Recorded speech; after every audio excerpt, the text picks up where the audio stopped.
నమస్తే అన్న, మీ పేరన్నా? నా పేరు ఫణికుమార్ అన్న. శివకుమార్ గారు. ఫణికుమార్. ఫణికుమార్. ఓకే, చెప్పండి, ఎలా ఉంది కూటమి ప్రభుత్వం, ఏ విధంగా జరుగుతుందంట? ఈ కూటమి ప్రభుత్వం పట్ల చాలామంది పేద ప్రజలు అనేక ఇబ్బందులు పడుతున్నారు.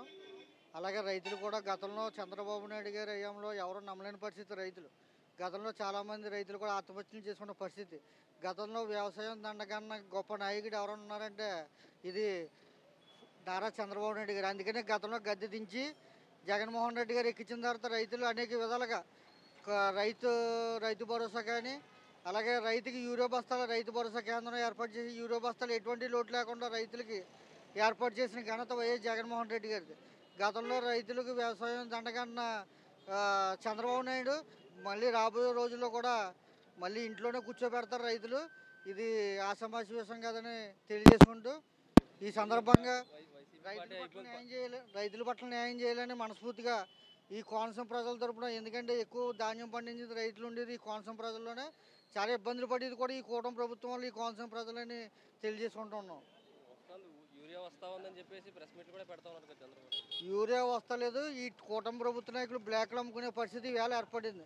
గతంలో ఎన్నడూ లేని విధంగా ఈవేళ కూటమి నాయకులు బ్లాక్లో అమ్ముకోవడం జరుగుతుంది. ఈవేళ గతంలో అదే జగన్మోహన్ రెడ్డి గారు రైతులకు ఎటువంటి ఇబ్బంది లేకుండా ఉండాలని రైతు భరోసా కేంద్రాలు ఏర్పాటు చేసి ప్రతి నెల 2 నెలలకు కూడా రైతులకి యూరియా అందించే విధంగా ఆయన ఏర్పాటు చేశారు. కూటమి ప్రభుత్వం ఈవేళ ఈవీఎం సీఎం అని పేరు అందుకు వచ్చింది. దానివల్ల మళ్ళీ వచ్చే 2029లో మళ్ళీ జగన్మోహన్ రెడ్డి గారికి రైతులందరూ కూడా అండగుండి మళ్ళీ జగన్మోహన్ రెడ్డి గారిని ముఖ్యమంత్రి చేసుకోవాలని మనస్ఫూర్తిగా ఈ రైతులందరూ కూడా కోరుకుంటున్నారని తెలియజేస్తున్నాం. సూపర్ 6 సూపర్ హిట్ అయిందని చెప్పేసి కూటమి వాళ్ళు మాట్లాడుతూ ఉన్నారు కదా. సూపర్ ఫట్ అయింది, హిట్ కాదు. ఎందుకంటే చంద్రబాబు నాయుడు గారు సూపర్ 6 హామీలు 2-3 అమలు చేసి మళ్ళీ అడిగితే నాలుగు మన్నం అవుతుంది. ఏదో ప్రజలను బెదిరించడానికి ఇవన్నీ ఈ కూటమి ప్రభుత్వం ఏర్పడింది తప్ప సామాన్య ప్రజలకు ఏది న్యాయం చేయడానికి ఏది ఈ కూటమి ప్రభుత్వం లేదు. అదే తీరులో చంద్రబాబు నాయుడు వైఖరి ఎవడో నమ్మడం. గతంలో ఆయన దొంగ, ఇప్పుడు కూడా ఆయన దొంగ అని చెప్పి ప్రజలు అంటూ ఉంటారు.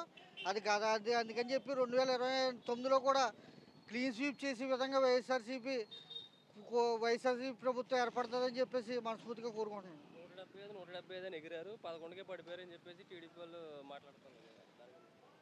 ఈవేళ 175కి 175 అనే విషయాలు పక్కన పెడితే ఈవేళ ఒక్కడో పోటీ చేయలేక, అతను ఒక్కడో చంద్రబాబు నాయుడు గారు ఒక్కడో పోటీ చేయలేక ఒక పక్కన బీజేపీతో, ఓ పక్కన పవన్ కళ్యాణ్తో పొట్టు పెట్టుకుని ఈవేళ అధికార పార్టీ, సెంట్రల్లో అధికార పార్టీ, స్టేట్లో అధికార పార్టీ కావాలని అందరితో పొత్తు పెట్టుకుని చేసి నాయకుడు ఆయన. సింహం సింగిల్గా వస్తుందని జగన్మోహన్ రెడ్డి గారు ఎప్పుడు సింగిల్గానే వస్తాడు. అది 11 అవ్వచ్చు, అది 110 అవ్వచ్చు, 151 అవ్వచ్చు, 175 కూడా త్వరలో అవుతాయని మనస్ఫూర్తిగా కోరుకుంటున్నాను.